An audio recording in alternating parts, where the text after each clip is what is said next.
Alright, we've talked about the different types of amino acid side chains that there are, hydrophobic and hydrophilic. Today we're going to specifically talk about the types of hydrophobic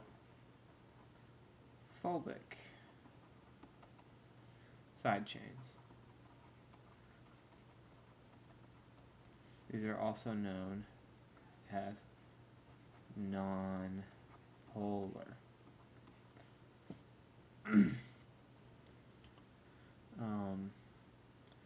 And let's once again review the structure of the amino acid. So we have our alpha carbon, we have our hydrogen, we have our carboxyl group,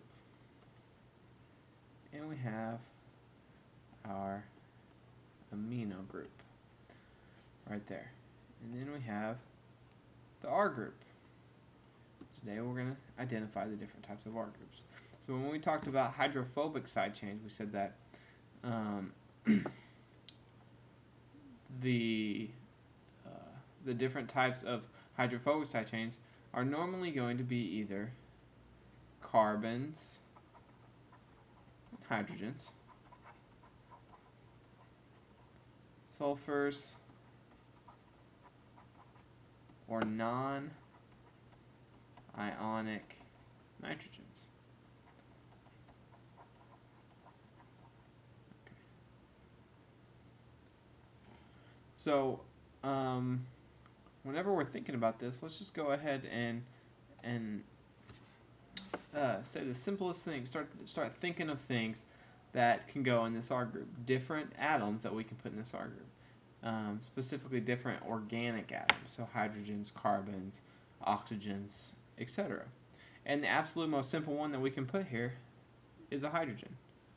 So if we just pretend that we made R hydrogen, so we'll say R equals hydrogen, that's going to be our first amino acid. And we're going to call this glycine. This is the most simple amino acid that exists because it only has a hydrogen. It actually has two hydrogens. And because of this, this does not exist as a stereoisomer or an optical isomer. Because there is only one configuration that it can take, as opposed to two, as the rest of the amino acids are. So we abbreviate glycine, GLY, or just simply G. And it's important to memorize all of this whenever you're memorizing this, because there's different notations that you'll read in different books or test questions, etc., that use one of these two in addition to this to represent that. So then going along the different side chains, really one of the next, the most simple organic molecules that we can attach to this is a methyl group. So we'll just attach a CH3. So this would look like a C, then branching to a methyl group there. And we call this alanine.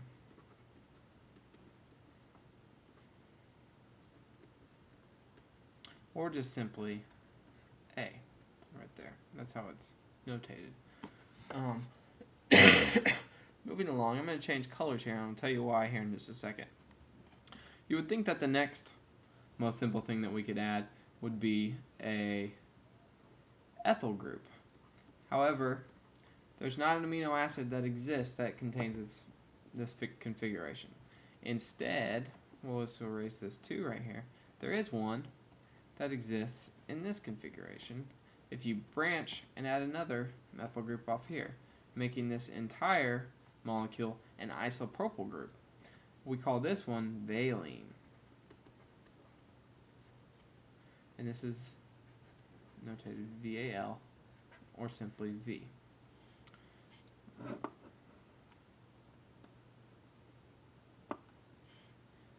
Now if we take that same valine group and then just tack on an additional carbon molecule onto this end, that gives us isoleucine, abbreviated I, L, E, or simply I. Okay. if instead of branching the this methyl group off of this first carbon molecule, if we branch it off this second one over here, like so, off of that second carbon there, this is called leucine.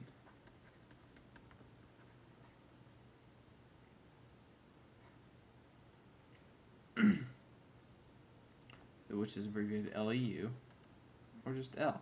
The reason I changed these and I put these in this color is because these are also, there's a subgroup family name for these, and these are called the branched chain.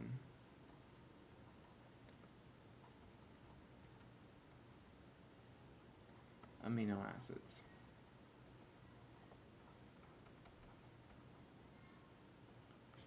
Okay, moving right along. With the exception of glycine, which we talked about here, this second carbon, or the C, right, the alpha carbon branches into all other amino acids. It branches into another carbon of some kind. So from here on out, that first branch right there, or the second carbon right here is going to be, or the second atom right here is going to be a carbon. And if we were to, I'm actually going to draw the entire thing that we have right here. So this is going to be in a little bit different configuration. It's just really turned sideways. So let's give us our carboxy group, our amino group, and our hydrogen. If we were to just continue to create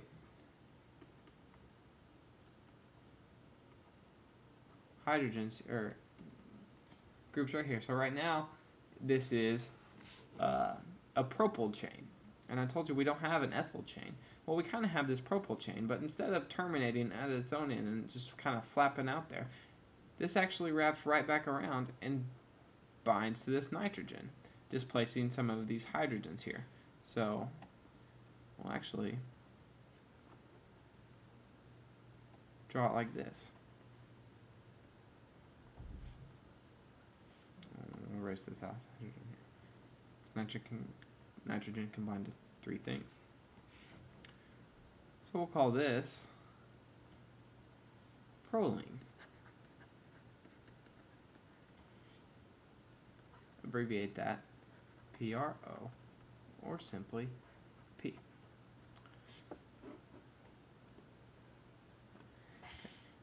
See how this kind of forms a five-member ring. 4 carbons, 1 nitrogen. Well, keeping in the idea of rings, we will go to our next group, our next side chain group. Again, we have this carbon molecule here. Then we'll branch in. We'll make a phenyl group, or a ring, a conjugated ring. And this one's called phenylalanine.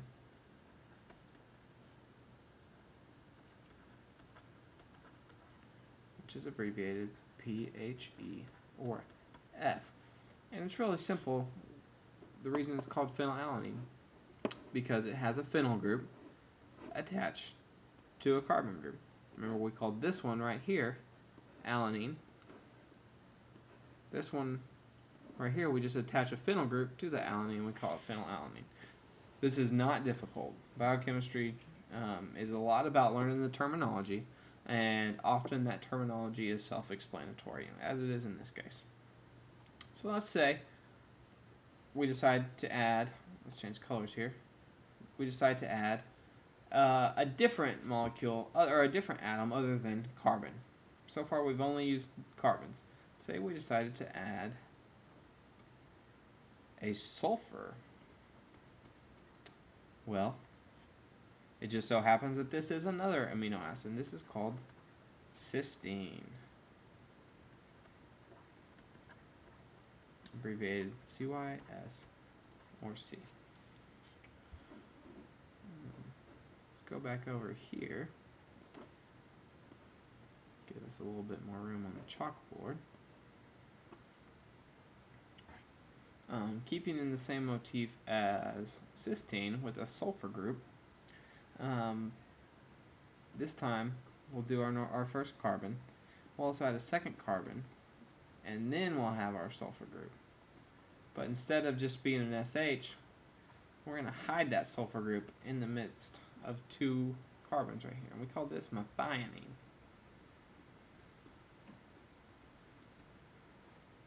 Abbreviated MET or M.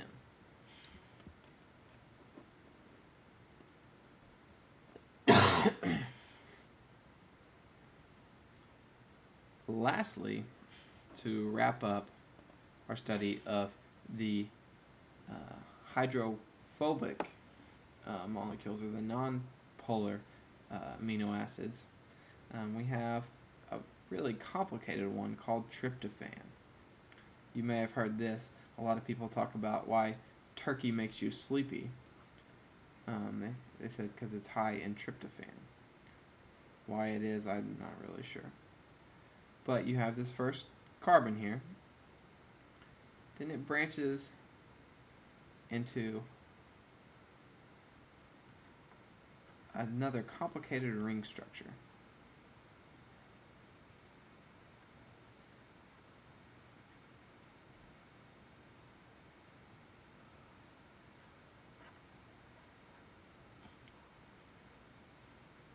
And this is, like I said, it's called tryptophan. And it's abbreviated TRP or W. Some people say that you can remember this by saying tryptophan. Anyway, those are our hydrophobic amino acids, our non-polar side chains. Our next video will be about the polar side chains, or the hydrophilic amino acids.